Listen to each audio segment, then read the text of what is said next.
Hello everyone, welcome to important word of the day.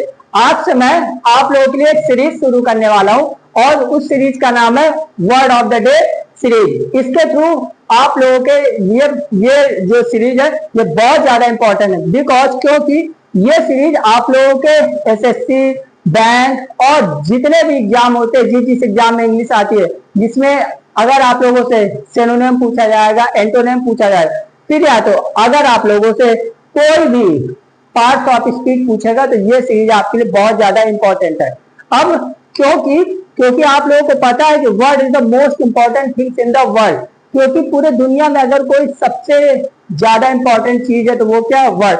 क्योंकि आप लोगों को जितना ज्यादा वर्ड का होगा नॉलेज, उतने ही ज्यादा आप इंग्लिश में एक्सपर्ट हो जाएंगे। अब आइए हम लोग देखते हैं आज का वर्ड ऑफ द डे क्या है। आज का वर्ड ऑफ द डे आप लोग के सामने लिखा हुआ है एलोकेंट। अब आप लोगों से पेपर में कैसे पूछेगा? पेपर में आप लोगों से इस तरीके से पूछेगा कि ये जो वर्ड दिया गया है एलोकेंट, ये आप लोगों का कौन सा पार्ट ऑफ स्पीच है? तो आप क्या बताएंगे? एडजेक्टिव। ठीक है। अब अगर इसका आपसे अगर पूछ लेगा हिंदी मीन्स क्या होता है, तो इसका हिंदी मीन्स क्या होता है? प्रभावशाली। एक अर्थ और होता है इसका, और वो अर्थ होता है सुवक्ता। सुवक्ता का मतलब ये होता है कि जो बोलने मतलब बहुत फ्लुएंट होता है, जो मतलब बोलता बहुत तेजी से है। क्लियर। अब आइए इसका देखते हैं हम लोग सिनोनिम। इसको हिंदी में बोला जाता है पर्यायवाची। क्लियर हो गया। आप लोगों से पेपर में इस तरीके से पूछेगा कि अब ये जो वर्ड दिया गया है एलोकेंट, इसका आप सिनोनिम बताइए। तो आप सिनोनिम क्या बता सकते हैं?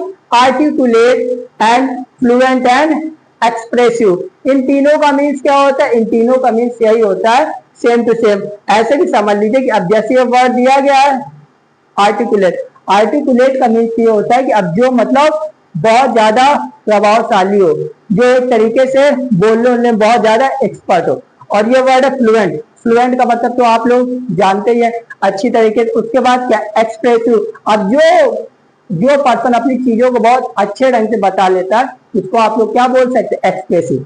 क्लियर हो गया। एंड आप लोगों से एंटोनिम जब पूछेगा तो आप लोग क्या लिखेंगे?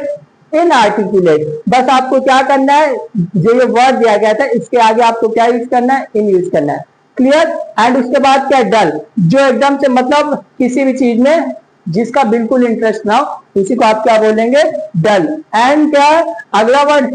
हेजिटेंट। इसका मतलब ये होता है कि जो मतलब बहुत ज्यादा बोलने वगैरह में हिचकिचाता है, इसको आप बोल सकते हैं हेजिटेंट। अब ये मैंने आप लोगों को इसके जो वर्ड दिया गया इसके सिनोनिम बता दिए, एंटोनिम बता दिए। क्लियर। अब इसको आप लोग अपने जो है दिमाग में कैसे फीड करेंगे? दिमाग में फीड करने का सबसे जो बेस्ट तरीका होता है वो होता है एग्जाम्पल। अब आइए हम लोग देखते हैं। अब मैंने क्या लिखा हुआ है? He is very eloquent. वह बहुत ज्यादा प्रभावशाली आदमी है। क्लियर हो